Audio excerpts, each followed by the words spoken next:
Euroregioni News. Piero Vigutto, consulente, formatore, romanziere. Cosa fa Piero Vigutto nella vita?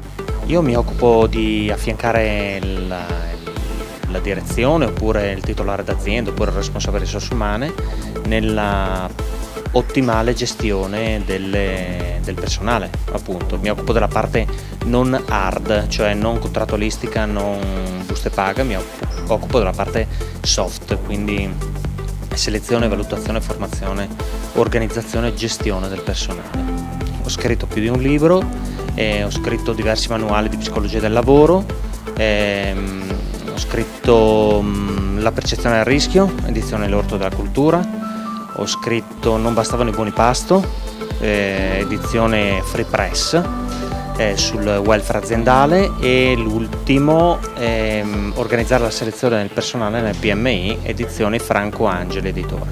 Organizzare la selezione nelle PMI, cioè come si organizza la selezione del personale all'interno delle piccole e medie imprese, che è un tema molto importante, purtroppo ancora poco sentito, quello della selezione delle risorse umane. Molto spesso si pensa che uno valga l'altro, non è la verità, e si pensa che fuori uno dentro l'altro costo zero. In realtà non è così, perché la persona formata si porta via un'esperienza che è difficilmente sostituibile, che deve essere riformata in un'altra risorsa che entra per sostituirla. In più, se vogliamo, ci sono anche costi amministrativi, quindi assunzione, cessazione, TFR, ferie, buste paga, che non sono indifferenti per una PMI. Quindi organizzare da subito e bene la selezione del personale è fondamentale per riuscire ad ottenere la miglior risposta dal mercato in termini di produttività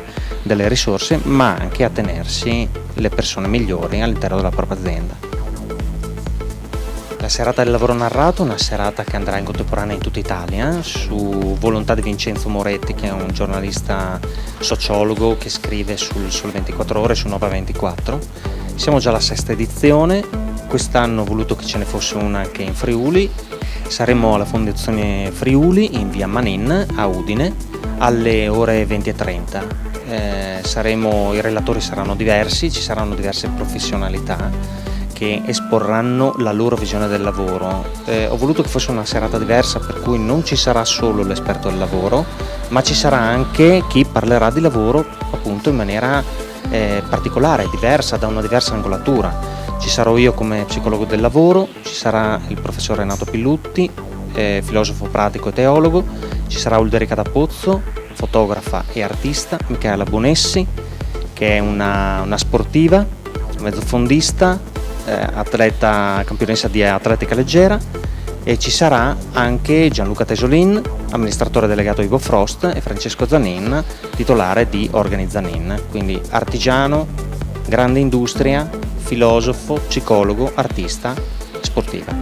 Sono invitati tutti, chiunque può venire. Il numero di presenze però è limitato dalla capienza della sala, quindi chiunque fosse interessato dovrebbe venire subito ad iscriversi. Basta andare sul mio sito, l'ultimo articolo che è stato scritto sulla notte del lavoro narrato prevede la presenza di un form da compilare, l'adesione automatica fino a esaurimento posti.